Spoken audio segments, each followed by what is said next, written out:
Sir Peter Ndoro, Mr. Mbuli, and the viewers, as well as all the members present in this gathering. We are very pleased to be with you in KwaZulu-Natal to share with you some of our views, ideas about the province, and particularly its progress for the next few years. I think all of us are aware of the challenges that have been well articulated facing the country, and that is poverty, unemployment, and inequality. We have structured ourselves in the province of KwaZulu-Natal to be able to respond to those challenges as have been articulated by the President and all the other leaders in the country. And one of the ways we have dealt with it is to structure a KwaZulu-Natal Provincial Planning Commission, which has provided us a plan for the next 20 years as to how this province will structure itself and position itself to be able to respond to those challenges. We've set ourselves a vision of having KwaZulu-Natal the next 20 years and beyond as a prosperous province with its people who are healthy, who are secure, who are skilled, and also the province acting as a gateway into South Africa, Africa, and the world. We believe that that pulls together the core program of our activities in terms of where we want to do and the priorities that have been set for the province, as it were. On top of the program is our focus onto job creation. If you look at what has been put up as the level of unemployment, we believe that by 2030 this province needs to drop unemployment down to 6%. In the cause, providing over 2 million jobs. And that is the plan that we're looking at as a province, and we've therefore divided the province up to look at the potential and the opportunities that are presented by various features of the province. And therefore, we're looking at each district and each sector as to where the jobs should be coming from. One of the topmost sectors that we believe needs to be revived is the sector of agriculture, particularly from the point of view of the issues of food security, the issues of land reform, the issues of ensuring that our communities are able to create jobs from lowest levels of subsistence farmers to emerging farmers, and also in partnership with the large commercial farmers.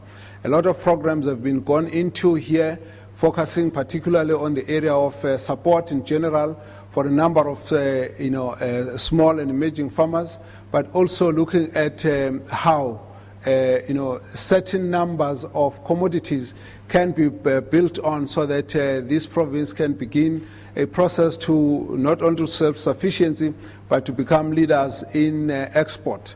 So we're looking at areas such as dairy, looking at the area of red meat, poultry, and some of the grain, beans, and so on. These are some of the areas that we believe that we need to be making a very serious effort. From that point of view, we've also created what we call an agribusiness development agency to help rescue the farmers who are distressed, particularly to deal with the farmers who have been able to receive land from land restitution programs, but have no experience or technical support to make sure that those farms remain productive. That program is helpful to rescue farms from being repossessed, which is a big problem in the province.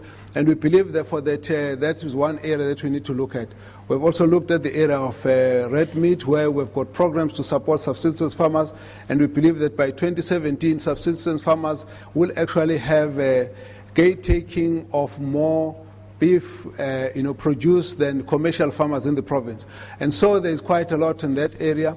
But in addition, we've actually looked at the area of tourism, and we believe it's a very, very important area.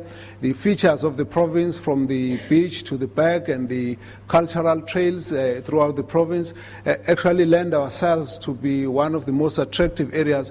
At the moment, we have the highest domestic tourism numbers, and we are really focusing at actually competing with the other destinations in the country to push the numbers. That is why we've got a King Shaka Airport. In this case, this King Shaka Airport has got capacity of 7.5 million passengers per annum, and in the next 40, 50 years, we will be able to carry here in this airport over 45 million passengers per annum. So we have also looked at a number of sectors in this whole province in terms of where to initiate economic development programs, so that, for example, we're looking at in the north of Durban, the whole area of green energy, a manufacturing hub, and we've got a number of investors. I'm sure in time we can also talk about that, so that the area focuses on the opportunity that has been identified in the new growth path of provision of green energy. We're also looking at the south part of Durban to expand the manufacturing sectors, particularly the automotive, as well as also looking in the future at creating a petrochemical hub. But if you move to the other areas, we've got what we call the special development zone. And these special development zone, for example, in around Maritzburg, we're looking at the leather industry. If you go to Ladysmith, we're looking at electronics. You go to the north, we're looking at agricultural equipment and so on. So the whole province, we've got anchor programs that should be able to invite investors into different nodes in the province, in every district. And in this, we're looking at a combination of private sector investment, government investment, as well as academic institutions, so that the process of investment is linked to government partnership, as well as also the academic institution for both intellectual and skills development, to help to position those particular sectors as lead sectors in the province. But in addition, we're also looking at how to anchor the small business development area, and in this case, we believe it's a very, very important area, this of small business development, from the point of view of support that we give to the emerging businesses, to capacity building, to opportunities in markets, and also the areas of microfinancing. And this area we believe is important, small business, as well as the area of cooperatives development, and also government's capacity in terms of its procurement spend to be able to support this particular area in its growth. So the whole area of economic development becomes an important issue that we believe that a partnership between private sector, academic institutions, communities in general, and in this program, we believe everybody needs to make a contribution.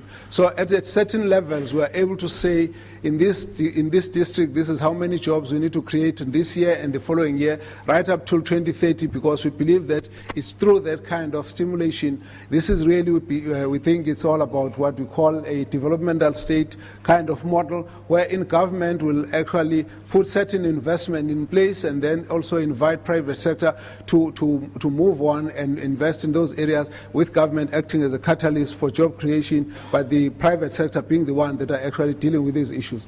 So the whole area, therefore, of job creation becomes one most important issue. But linked to it is the whole area of human capital development, or focus on education, which is very, very important in our province, how we have to deal with looking at improvement of the quality, starting way back at the level of the early childhood development centers and crèches, and going up to improving infrastructure in the schools, improving the teacher capacity, improving schools and creating kind of clusters in districts, so that those who are doing maths and science can support each other even where there is a paucity of resources. And at the end of the day, we would like to see the numbers of our children who are getting into the education not only increasing, but the quality also improving. We've been watching the ANA results, and we have been concerned that those numbers need to be improved. But at the same time, we've also increased the numbers of children who have been passing in matric level. From 2009 up to date, we've actually seen a very positive trend. And in addition, therefore, we've actually been welcoming the opening and widening of the further education and training colleges, FET colleges. At this point, we have got KwaZulu-Natal over 61,000 that have gone in. The numbers are increasing, and we believe that the artisan training is a very, very important issue. We are now going to be launching what we call a Human Resource Development Council, which will have not only government but tertiary institutions also linked up with leaders in certain industries that are of importance. And the benefit of this council is to guide in terms of the numbers and the streams of which kinds of skills are needed in the industry, but also help to ensure that there is a placement in terms of internships, in terms of learnerships that industries are obliged to offer, so that we can widen the scope of the educational experience of our youth.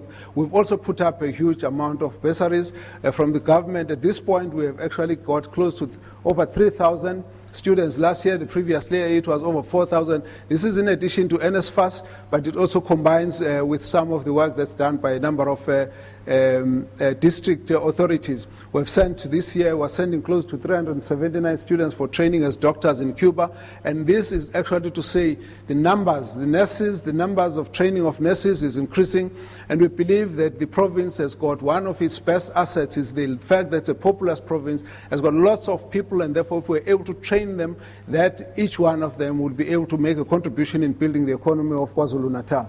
And so that area of human capital development is one area that is very, very important. But linked to that, we also talk about the area of infrastructure development, which is also linked to the Presidential Infrastructure Coordinating Commission. Here you will know that the driving sector in our economy is that of the ports. And so we've got the biggest ports in Africa, both in terms of the deep sea port in Richards Bay, as well as the container terminal in Durban. Huge amount of expansion that are coming into that port. Beyond that, we've also got what we're looking at as the new dugout port in the South Durban Basin. And these together means that, for example, the number of containers, TEUs, that are being handled in Durban is around 2.9 million this year. If you look into the future, over the next 20, 30 years, we're going to be raising that number to over 20 million TEUs in the expansion. So you're actually looking at a huge amount of infrastructure growth in the area of Durban and Richards Bay.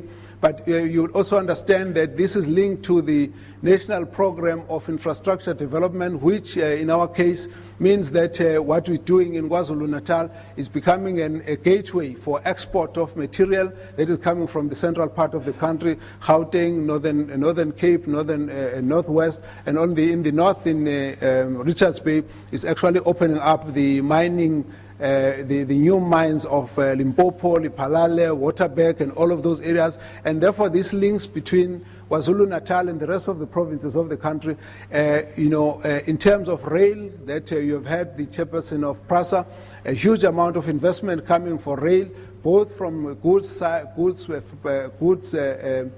carriages as well as on the side of passenger rail. This, we believe, that is one of the huge infrastructural investment programs. Of course, the road upgrading is going to be part of it. But if you look at the Presidential Infrastructure Coordinating Commission, it's got about 17 strategic intervention programs. Of those, 14 of them actually have something to do with KwaZulu-Natal, with these two main passages from the corridors from Durban, eThekwini, Free State to Gauteng, and then the other one from Richards Bay right up to Waterberg and the parts of Limpopo. But there's also another one that's coming from the south, which is linking up Eastern Cape and KwaZulu-Natal on the Mzimvubu corridor and the N2 development. All of us have heard of it. And in this area, we're looking at how our harbors, as well as our dual trade port, which is for cargo, is going to be actually creating an intermodal transport. This intermodal transport is a unique feature of our province because there is no province that is able to carry stuff from the sea to rail to road to air, all in the same vicinity. It's the only province, and that is why we're saying well developed and well catered for with adequate investment. This actually offers KwaZulu-Natal as a gateway into the rest of the Southern Africa, which is basically about a 500 million people market, and therefore we are actually attracting companies to come and invest in KwaZulu-Natal on the basis that anything that comes by ship can in fact be converted to be moved, so that when we talk about the automotive supplier park in the South Basin of Durban, we can invite a lot of suppliers to set base there, and then stuff can be couriered from here to any part of South Africa within 1 hour, and of course into the mid parts of Africa, such as Zimbabwe, Kenya, and so on. So it becomes very strategic from that point of view. But if you look at that as well, there's also a huge opportunity for ICT, taking the fact that our fiber optic line is moving from Gauteng into KwaZulu-Natal, and it actually leaves the coast off the coast of KwaZulu-Natal as it gets into the sea. So it offers a huge opportunities for us in that way. We've also got a number of, what you call SDZ in Richards Bay, again, to help develop in that particular area. So infrastructure is one area that we believe is a very strong area of growth. But if we move beyond that, there are other issues that are part of our plan, and that is the area of community development. And here we're talking about service delivery issues. Our problem in terms of HIV is very high. Our problems of dealing with crime and all the problems. So we've got programs here which are taking us right close to the, working closely with the communities. We're actually looking at how, in terms of these programs, we are able to have structures right at the level of communities. We've actually put together a strategy which we call the Operation Sukumasaka, which integrates the working of different government departments as well as community leaders in one area, in a ward, and we call this a war room. Of course, you'll excuse the term, but it's all about an operational center in every ward, wherein we oblige that the different departments must be able to make their presence felt in there, so that communities are able to come in, report their issues, and things can be taken from there into the various departments without people having to necessarily walk all the way to the government departments. This has been very helpful, and we've seen it in the way it has been able to help us as we deal with a number of community challenges, such as problems of crime, prevention of crime, and talking to youth about abuse of substance abuse, talking about issues of pregnancies, unplanned teenage pregnancies, talking about issues of the vulnerable children, the orphans, and so on. So we've got a number of cadres that we have deployed in there, which is like government employees, volunteers, who are at the level of what we call community development workers. I think we're all familiar with those. Then we've got community caregivers who go to communities to talk about health information, how to help people to stay healthy, what information they need so that they can easily get to seek medical assistance, prevention issues, vaccination, road to health chart, and so on, how women who are pregnant must get in early to get tested for HIV, and so on. And you must have seen already that the ASH changes that are taking place. In the first instance, the province has got the highest numbers of people who are on treatment, on antiviral treatment, because we've actually got initiation teams linking the Department of Health with the communities on the ground. And so in this way, we have actually made sure that no person dies on the queue waiting to be initiated with antiretroviral treatment. It used to happen a few years back. We have now stopped that, and therefore we are actually seeing a huge response in terms of antiretroviral treatment. As a result, KwaZulu-Natal has dropped the mother-to-child transmission. Its figures have moved from 22% in 2005. Right this year, the figure is 2.1%. which is actually lower than many of the provinces, even those who have got a prevalence which is higher in HIV and AIDS if you do the normal surveys. Because of that, therefore, we believe that the structures we've put in place, particularly we've got the group of youth ambassadors who are youngsters who go around on peer education, talking to other young people on behavioral change. We think that all of this creates an opportunity for us to be able to change the situation. In addition, we've taken a lot of partnership with community leaders, traditional leaders, churches, mosques, in different faiths that actually have to come together to work on this non-governmental organization, to work on promoting access of government services through these war rooms. It's actually working very well. In one area, I was giving an example how we've seen the numbers of pregnancies reduced from a school at numbers 60 per school per annum in this particular case to about 11 by the time I got there.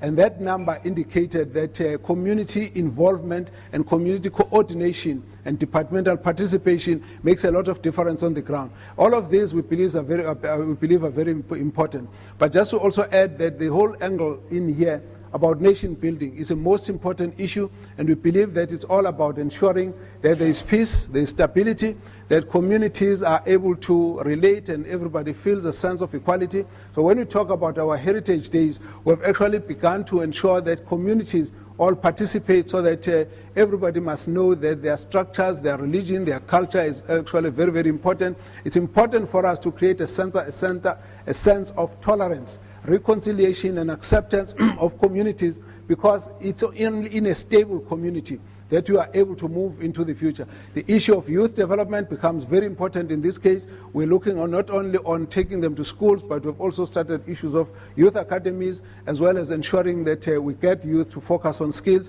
and these are some of the programs that we're going into. So lastly, the most important issue for us is the good governance, and in this case, issue of good governance is how we've turned this province around from a point of where the province was responsible for almost 45% of the provincial over-expenditure projections in the country. We've actually turned it around without any support from national government to make sure that whatever resources this province has are used so judiciously that we were able to post from 4.5 billion rands projected over expenditure when we started in 2009 to the beginning of this year, where we posted 2.6 billion rand of cash positive, and therefore this province stays at that level, and that has ensured that we fight corruption. We ensure that we're very tight on the use of our finances, as it were. The issue of environment is also part of it, as well as ensuring that there's huge participation of communities and different structures on our AIDS councils and so on. So this whole integration for us is about creating a sense of communities being part and parcel of the program of governance. There are things that have been very embarrassing or very problematic, and one of those is the fact that while there's stability at the political level, but we've seen deaths of leaders. And this we've seen deaths in particular different political organizations, particularly IFP, NFP, ANC, and this we've seen as a very unusual trend. What I want to say is that the political hostility that we used to have in the past doesn't exist anymore. And in the case, for example, of the African National Congress, you don't have standing factions that are like fighting each other on a continuous basis. But what we have seen is that there are individuals who would plan to go in and kill one person, and this has been the case in a number of areas. So we find that the whole area is quiet. There's no problem in the branches, there's no problem in the community, but somebody just gets targeted. And this we attribute to criminal motives, self-interest, and people who are actually not well schooled in dealing with the normal politics of a democratic system, where people believe what's important is getting positions and beginning to target other individuals. And today we've just lost another councillor, and this again is a very, very difficult situation. But what is good is how the police have always been able to go straight and deal with them. And once they've got the individuals, it is limited to those individuals. It's not a full-scale fight between different individuals. That's why it comes up very surprising. This is a trend that I think we need to deal with, because it's part of a sense of ill-discipline, self-interest, criminality, and people who think that they can get quick access to money out of targeting other people. And that's the one thing that begins to be a blemish. But I want to say that even though we've got all of that, the province focuses into the future with a very, very positive mood, and we think that all the combination of all the things that we have done in fact is such that it's going to take the province into a right direction.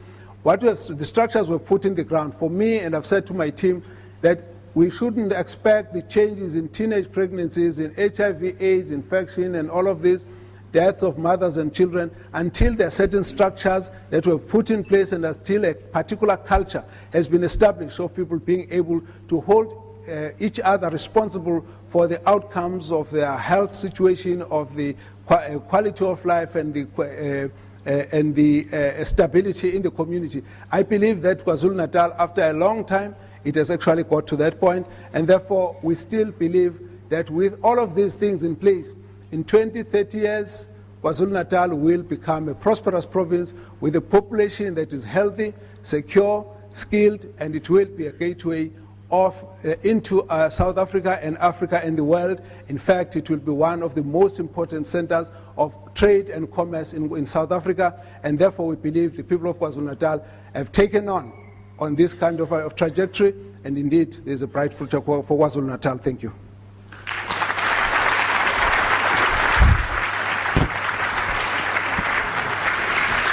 All right. On your behalf, I'd just like to thank the Premier, Dr.